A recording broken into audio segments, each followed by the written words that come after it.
Ya estamos de regreso aquí en Ángulos platicando con Jorge Zárate y con Damián Alcázar, primeros actores de la película Fecha Caducidad, y que aquí los ven bien cuates, pero que en la película no son tan cuates, que digamos, se hacen ahí como competencia, etcétera. ¿Por qué nos platican un poquito de sus papeles? Bueno, yo hago el personaje de un médico forense que sirve para dar entrada a la anécdota principal de la película, que es el personaje de Ana Ofelia buscando a su hijo, ¿no? Que es alguien que empieza a notar su ausencia en la casa y que decide, pues, en este proceso lógico de todo el mundo, ir a ver si está en los forenses, ¿no? Ir a ver si está por ahí ya en algún hospital o algo. Y entonces la escena transcurre ahí en un forense, y me parece que es una escena que tiene un carácter difícil de hacer, porque se trata de el momento en el cual, pues, un familiar va a reconocer a alguien, y como la película Kenia quiso que tuviera todo un tono como de humor negro. Ajá, entonces ese momento creo yo que si no estaba tratado con cuidado hacia el lado humano, el humor negro iba a pesar también, incluso hasta para ese momento, pues, tan íntimo, tan difícil de cualquier ser humano, hablar, reconocer a su ser querido muerto, ¿no? Entonces, creo yo que mi personaje sirve para ver ese lado en el cual no nos mofamos, no se burla nadie de esta mujer que va a buscar a su hijo, pero que sí suceden elementos que provocan risa, Claro. ¿no? Que sí suceden elementos que provocan risa, y que a la hora de ponerlos en este tono, o más bien pienso yo que me llamaron para tratar de hacer ese tono en el cual estuviera a punto de pasarse hacia el género de humor negro, pero también mantener ese lado humano que sería de melodrama o de drama normal, para hablar de el hecho de morir, de ir a buscar a un persona desaparecida. ¿Y tu personaje es de un aspirante, podemos decirle, a médico forense, No, o no, un no. experto amateur? No, yo creo que es pues un personaje muy extraño que Kenia escribe y trata de darle como dimensión a un personaje marginado, primero por su apariencia física, y en el camino sí por algo que tiene como una falla en su nivel, digamos, cognoscitivo, ¿no? Es un buen hombre, sabe mucho de medicina porque es asiduo visitante del doctor, pero no, fíjate que más bien en la historia sería todo lo contrario. Él siente que le acunan en la morgue y va porque sabe también, pero nunca se anima porque es apocado, porque siempre se ha visto como rechazado, ¿no? Ese es el personaje. Y te platico cómo fue que desde dónde lo creó Kenia, ¿no? Hace unos 16 años caminábamos, ella y yo estábamos filmando otra cosa, su película Cruz, que es extraordinaria, Sí, sí. que se hizo aquí en Guadalajara, que si no lo conocen, tapatíos, véanlo. Está en el YouTube, es maravilloso. Fíjate, tengo que remitirlos al YouTube para que puedan ver cine mexicano. No te preocupes, que también la Vaya tele recurre desgracia. mucho a Qué al joda. Sí, sí, sí. No, y Y hay otras que entonces- hemos visto incluso completas. Me acuerdo haber visto, perdón por la pausa, por ejemplo, Quemar las naves en YouTube, porque si no, ¿dónde la encontrabas? No, Sí, sí, ¿No? sí. Perdón. Entonces pasábamos por frente a la catedral y un señor nos extendió una tarjetita en donde decía plomero, tenía una cantidad de cosas, se hacen muebles, barnizador, sobador, de todo, hacía de todo. Mi personaje regala tarjetitas en donde hace de todo. O sea, 15 años después, ya filmando su ópera prima, esta talentosísima muchacha tapatía, Kenia Márquez, utiliza aquellas cosas, va aglutinando cosas. Y esto es bien importante, te quiero decir, es la mirada femenina, que no feminista, Exacto, es distinto. sino femenina, mucho más compleja, mucho más amplia, mucho más libre respecto a lo masculino y a lo femenino. Y habla de su entorno, y habla de esta brutal cosa, de manera casi de soslayo, que es la violencia extrema a la que se ha empujado a nuestro pueblo, ¿no? Claro.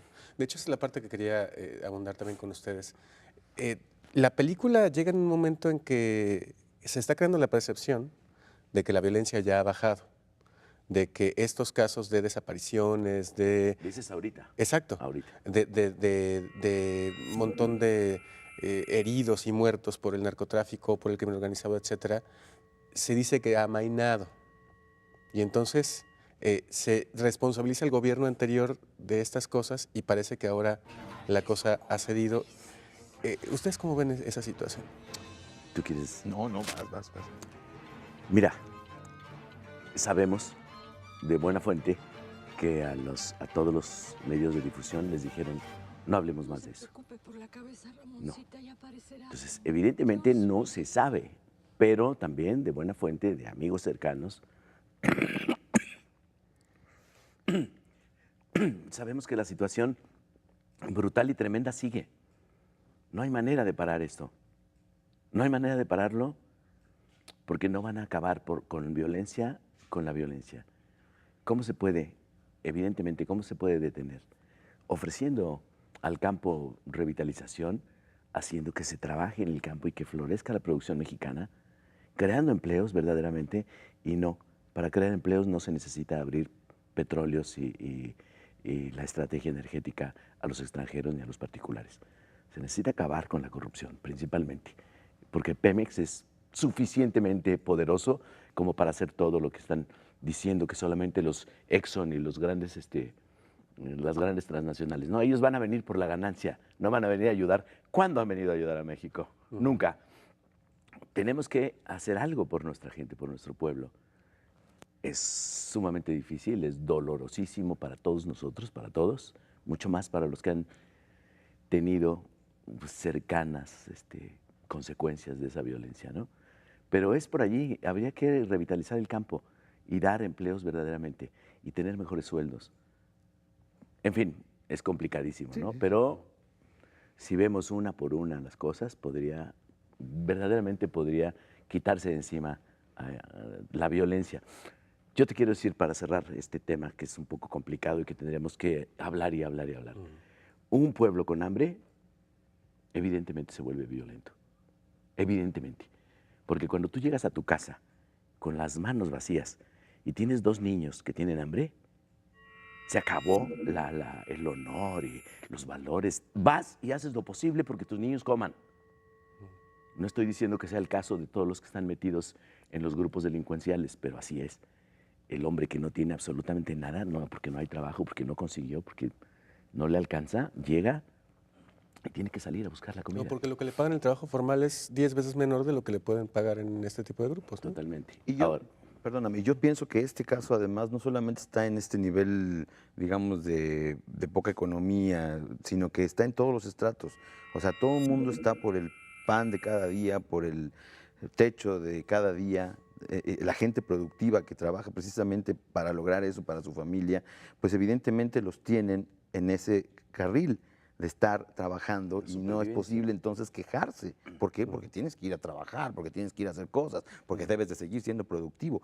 Pero mucha de esa gente también está inconforme y evidentemente con estas medidas que se están llevando a cabo en reformas hacendarias o energéticas, pues esto va a crecer más todavía. Vamos a llegar a ese nivel en el cual el estrato social bajo pues va a aumentar. La clase media evidentemente va a tender a desaparecer.